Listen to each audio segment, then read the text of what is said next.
Don't go buy that bag to tell your homegirl, like, girl, my business is good. booming. For real. Because at the end of the day, you got to make sure that whatever you're investing in is bringing money back into the business.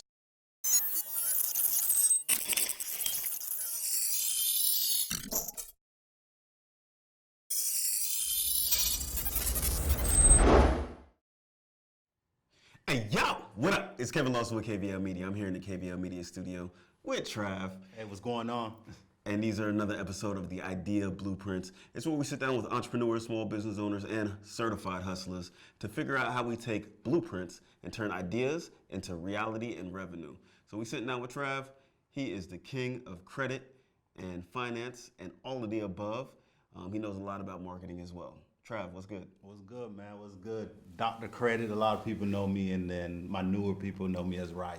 Run it up. So basically, I'm in the credit industry. I deal with business credit, personal credit, and funding as well. And basically, I'm a business coach in regards to help you scale your business. So that's where it comes in about the whole marketing or whatnot. So, in order to be able to put your brand out there, get your name out there, make money, you got to be able to let people know that you're actually out here. And that's where that marketing thing comes in.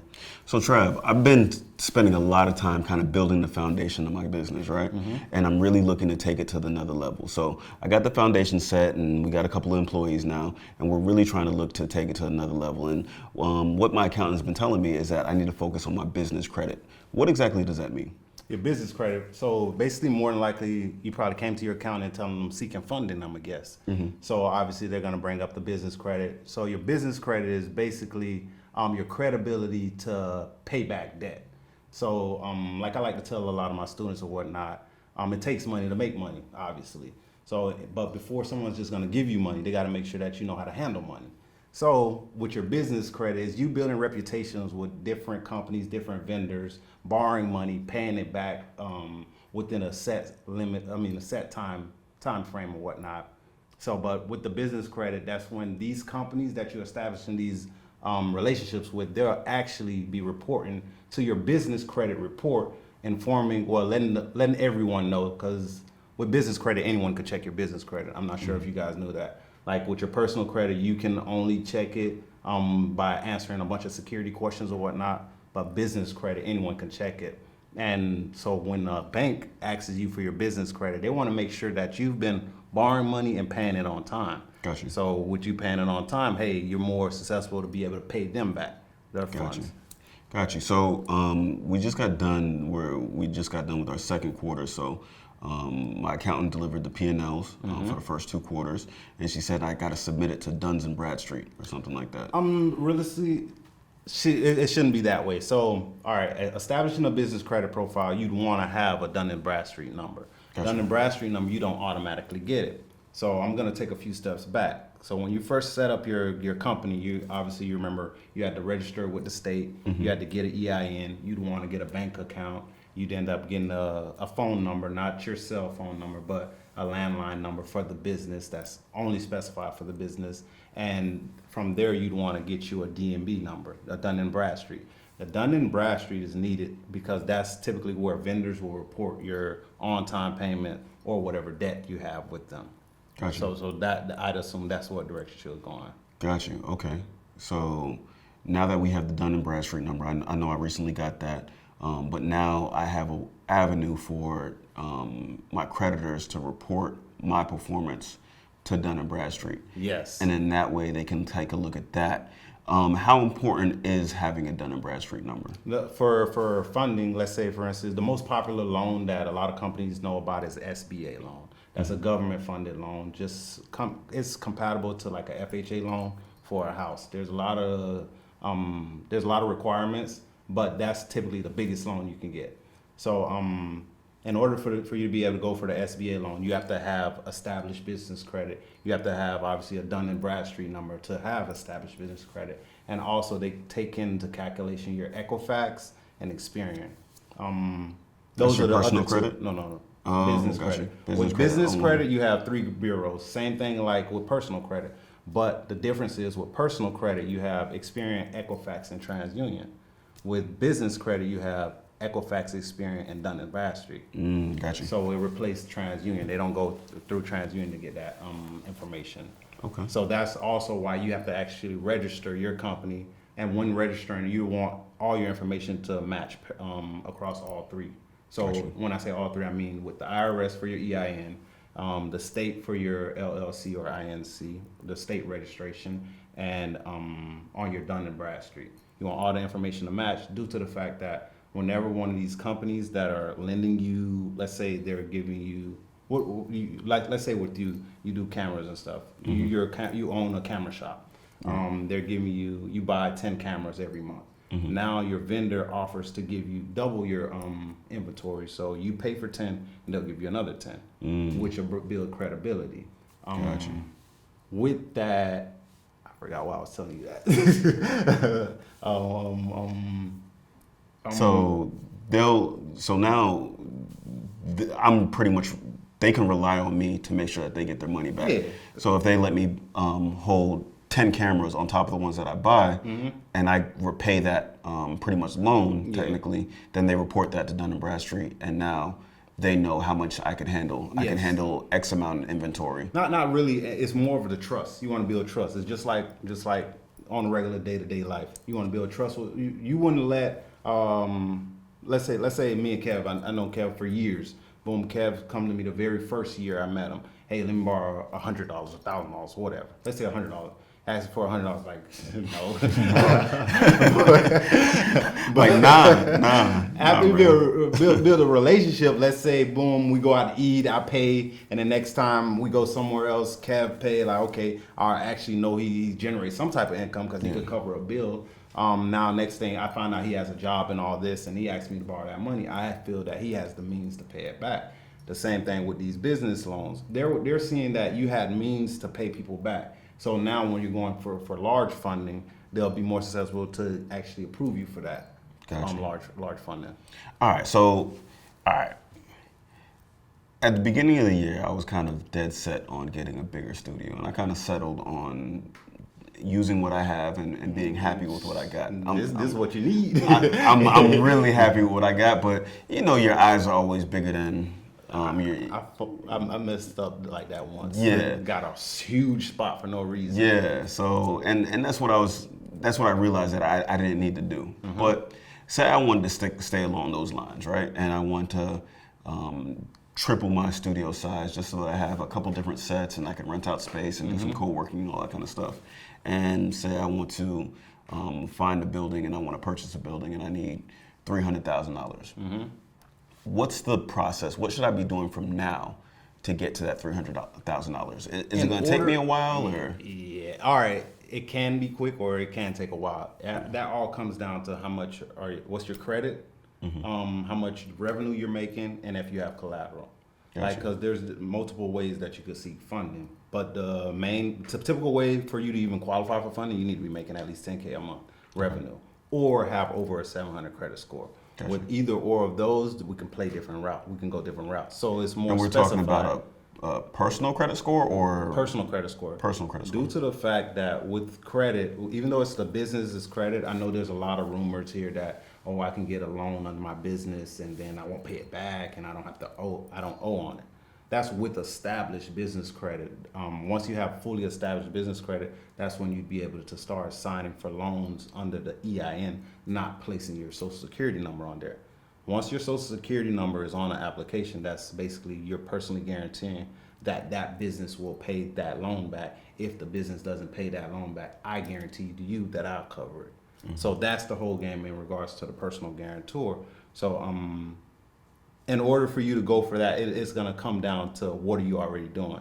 Because at the end of the day, like I like to tell people, boom, I'm not going to give you $1 million if I know you never seen $1 million. Right. You don't know how to handle that. Now, we're not saying that you have to make that million, but it's going to be, you have to be able to handle that type of money with the plan that you're the plan that you're going for. Right. But at the same time, with commercial real estate, there's different routes you can go. It's so much different lending aspects. A lot of people only know of like the conventional one, which is SBA, but you can get, let's say for instance, if you have clients that do purchase orders, so they pay invoices, or you'll send them the half of the invoice. They'll make a deposit and they have the remaining left. Right. You can take a loan on all the money that's owed to you, as long as you have those proofs. Those are receipts. A lot of people don't know that one. Credit. The reason I brought up credit. Let's say, for instance, you have a 780 credit score, and you're generating. Let's say you're making $200,000 a year. Right. $200,000 is stated income. Stated income is what you're telling them. That'll come in real bad. What you're telling them you're making a year. Gotcha. So stated income. So you're making the 200. You have over a 740 credit score. You have a business. You can go after business credit cards. Business credit cards tend to be 10 times the size of your personal credit cards. For the the reason I see that the credit cards are so much higher is for the simple fact, when credit card companies are giving a credit card to a business owner, they know they're giving it to a hustler. So this hustler knows how to generate cash. So I'm willing to bet more on this person that told me they have a business. They're fully structured to be able to, in the world, to be handling money. Whereas this person coming for a personal credit card, I don't know, what do you do? I don't know if you don't even understand what's really going on. So typically, as a business, you're spending money to make money. When personal, you just... I don't know. As the lender, right. As the credit card company, I don't know about you. So we're going to take you through a slow process. Got you. To gradually get larger amounts of funding. Got you. Okay. So what are some of the steps that I need to take to get to where I need to be, to get loans and things like that? What should I be doing? All right, first, if you're a client, first thing you come to ask me that question, my first thing I need to know is your goal. Gotcha. No matter what, because at the end of the day, what do you need to do? I don't know. What do you want to do? Yeah. So in order for me to answer, so I'm gonna ask you. So what are you trying to do? Well, I need to update some of my equipment. I'm looking to get some new camera gear. Well, not the specifics. All right, we'll say you need to do that. How much is it gonna come up to? And then the four is camera supplies. Keep in mind, there's Best Buy. Well, I'll give you options. So that's where it all boils down. Notice I can't just automatically tell you, because I'm gonna assume that you don't have your business credit established. It's not a quick thing to do. Yeah. Like I said, I'm just kind of getting started. I just got my Duns and Bradstreet a couple months ago, and so now we're trying to figure out how to kind of establish it. So, start from scratch. What are some of the things that I should be doing? And my goal is to be able to secure a large amount of funding to grow. Right, because like I said, I have my eyes set on a bigger studio. I have plans for a bigger studio.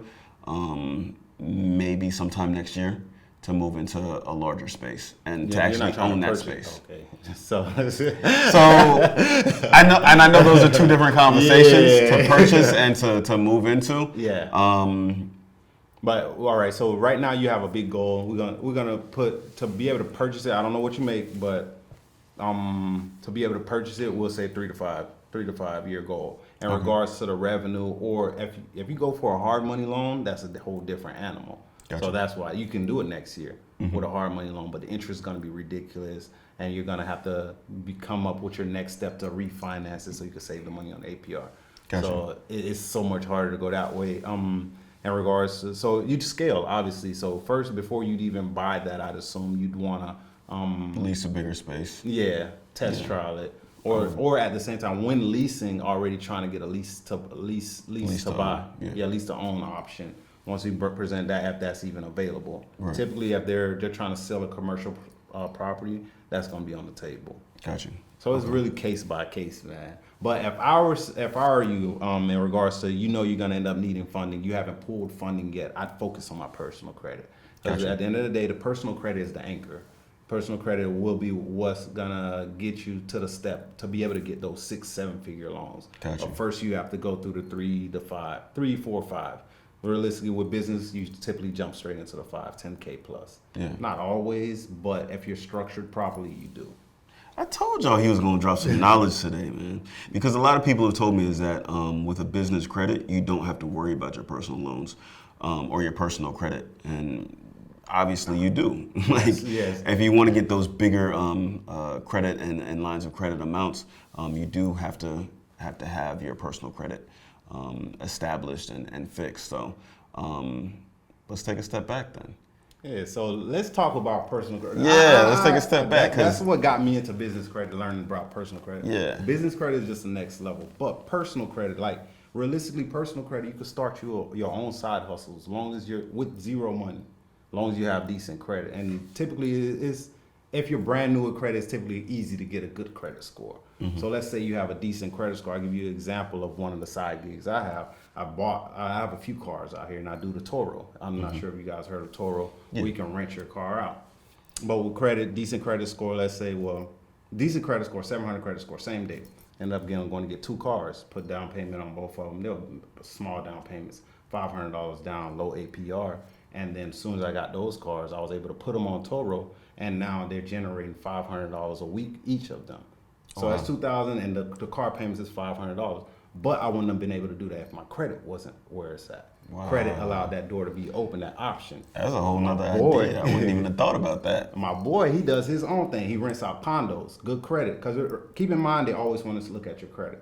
But he rents out condos. He rents out a condo and puts it on Airbnb to turn it into income generating asset. So like, if you're really using the power of credit, you're really using the credit to generate money. It's not really just take money to get like a purse or this dream car that you always wanted or whatever. Just messing up money.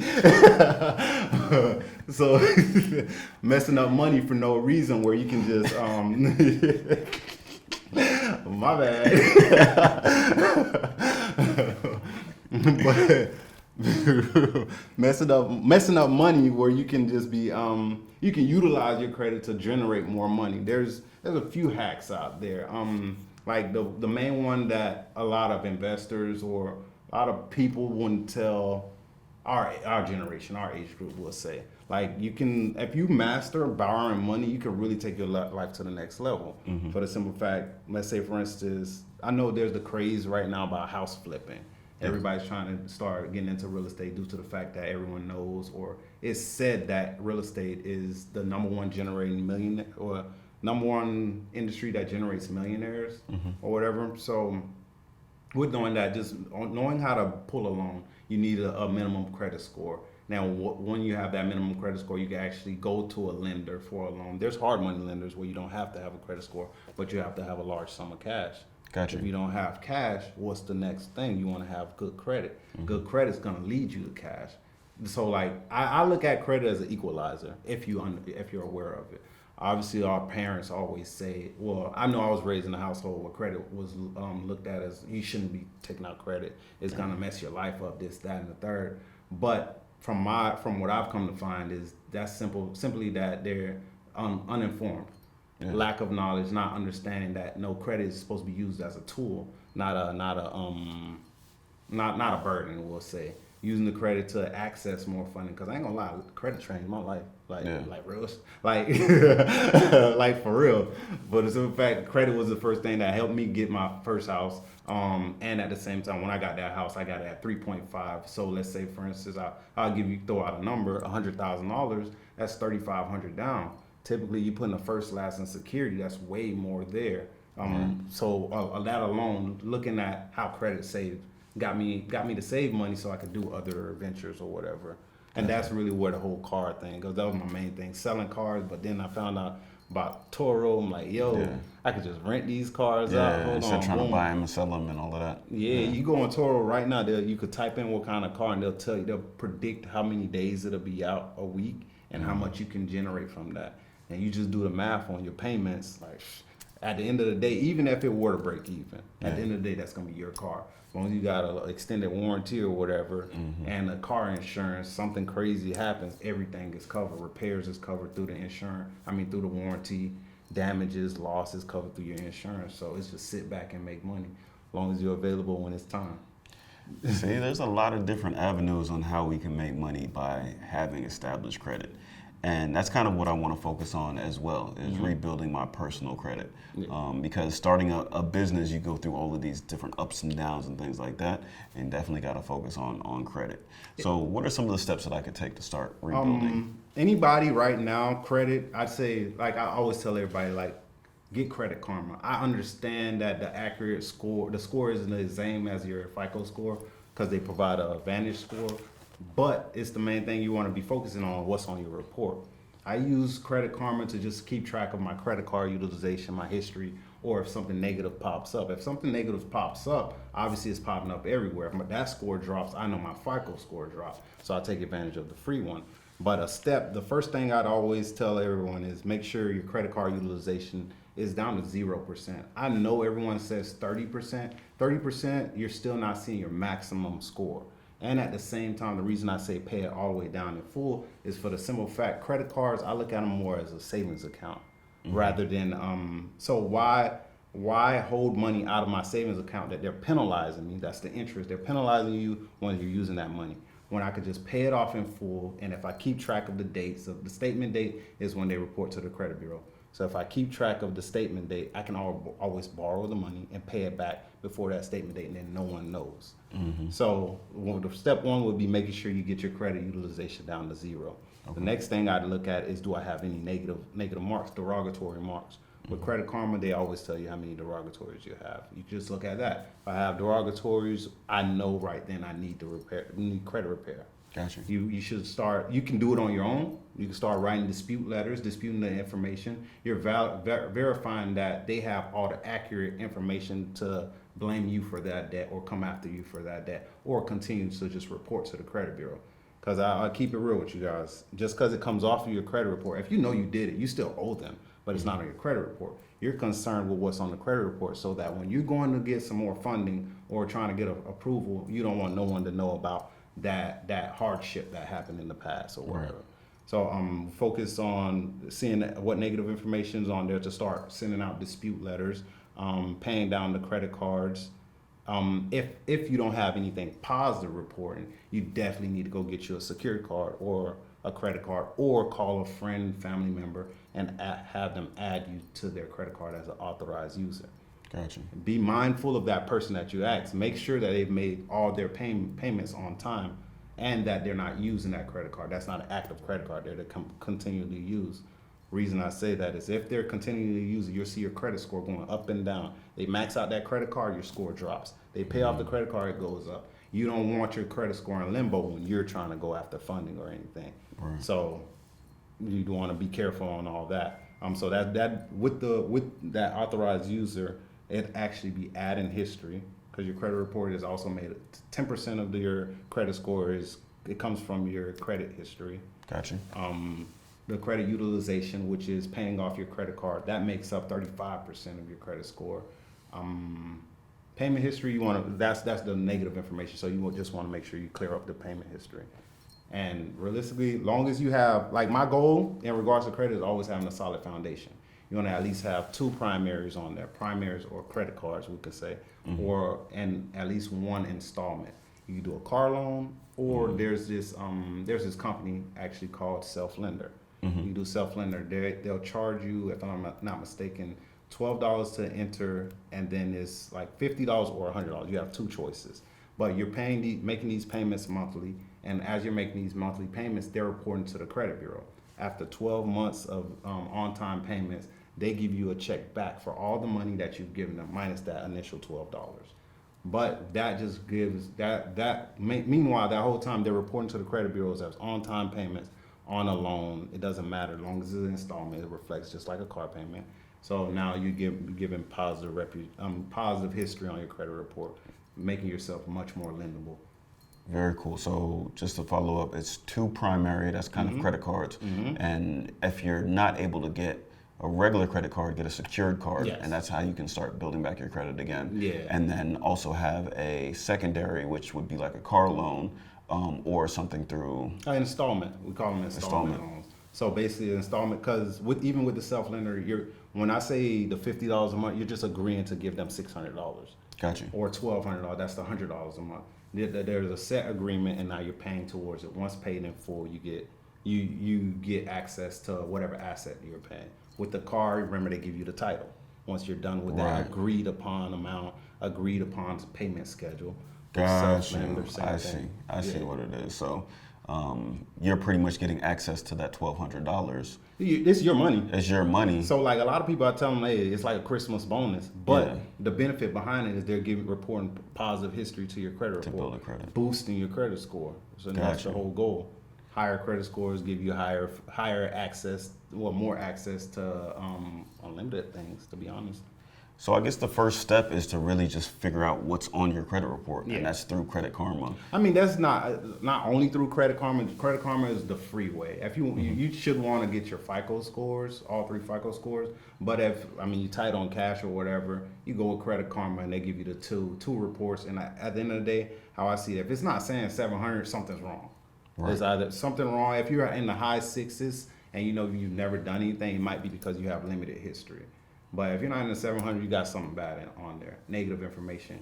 And I know there's some people that like to call me and say, "Oh, I got a little bit of bad stuff, not a lot of bad credit."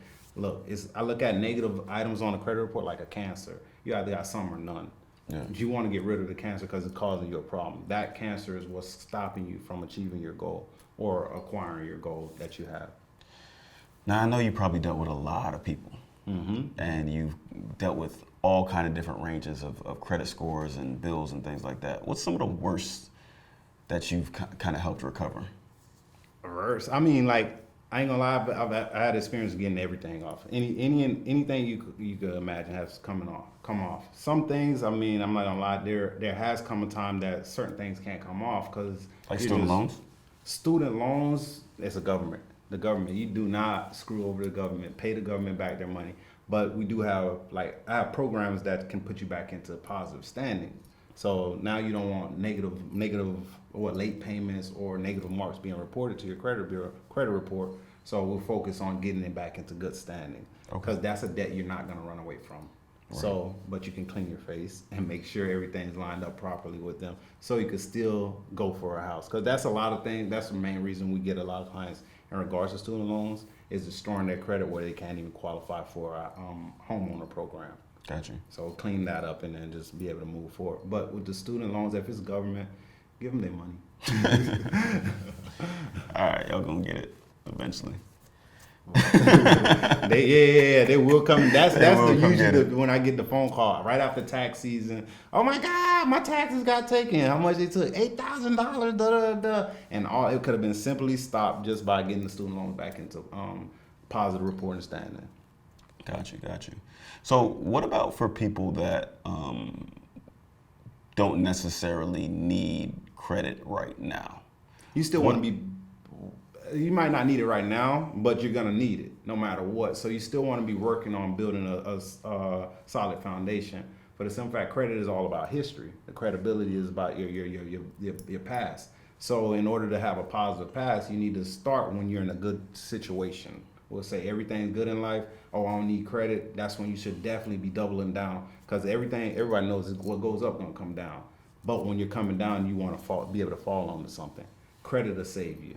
Any emergency and all that, a lot of times you have to have a certain score or whatever. If you're in a good financial state, and you don't need credit or anything, if I were you, I'd invest in credit. It wouldn't take you much, especially if you have the funds and the means to acquire good credit, I'll say. Yeah.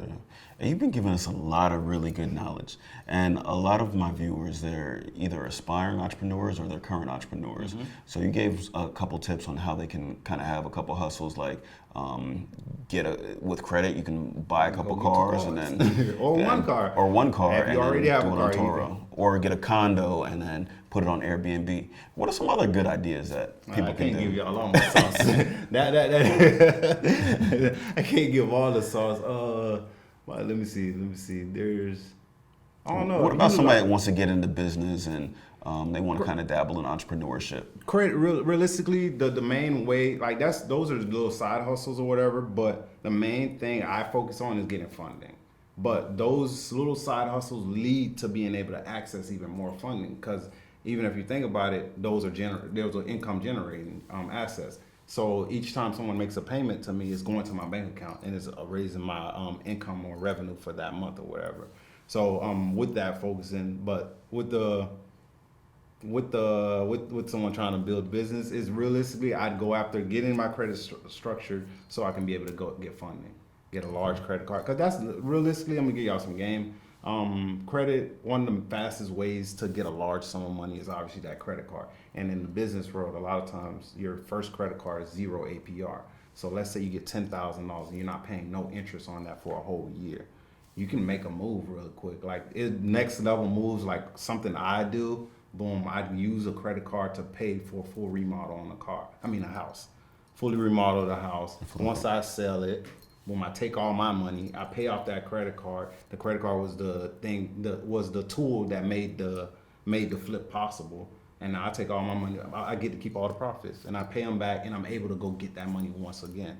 Whereas, like with loans, once the loan is signed, it's one and done. I gave you $100,000. You have to pay me $1,000 a month for how many 100 months. Yeah. So $1,000 a month for 100 months, and it starts today. So next month I want my money.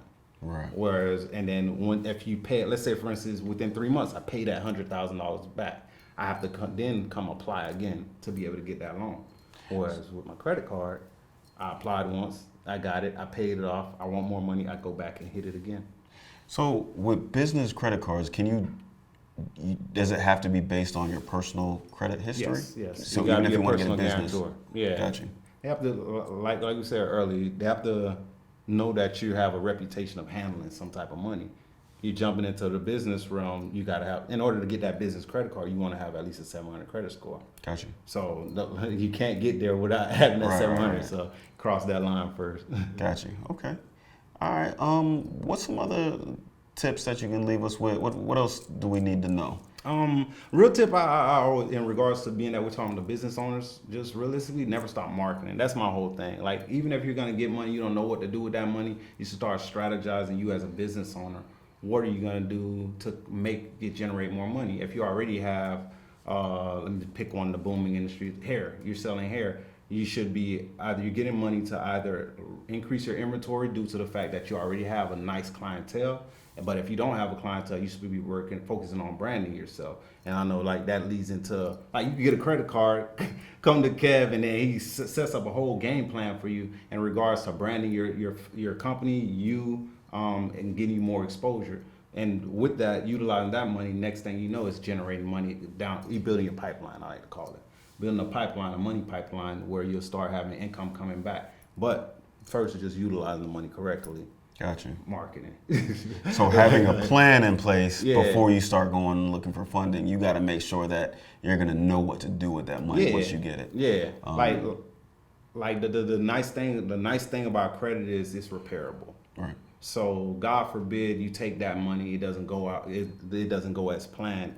You still have your money in reserve, I hope, and you're able to reestablish, rebuild, and do it again. You guys better listen to that, because what happens is a lot of people, they spend money on the wrong things. And like you were saying, you got to spend money on things that are generating revenue for your business. So if you're going to take a $10,000 loan, don't just go buy a logo. Don't go build a website. Don't go buy up a whole bunch of inventory. Don't go buy that bag to tell your homegirl, like, girl, my business is good. booming. For real.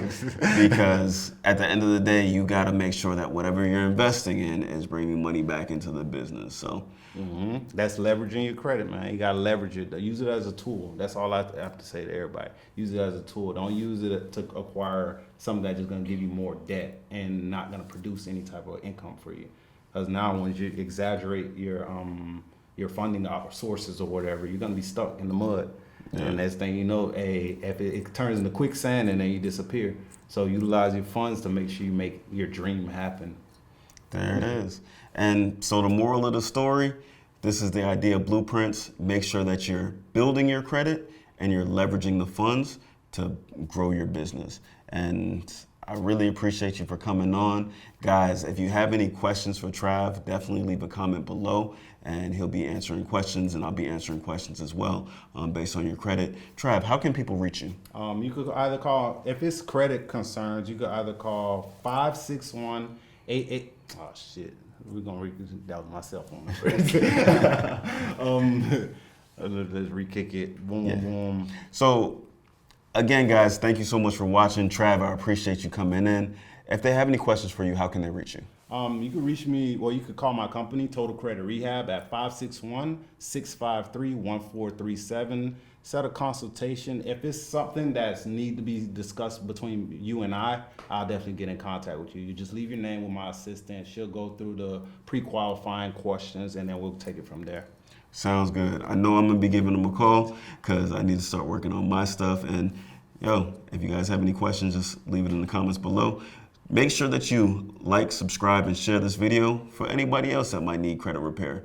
And subscribe and click the bell because we're gonna be dropping new information for everything from credit repair to marketing tips, building out sales funnels and things like that. So until next time, guys.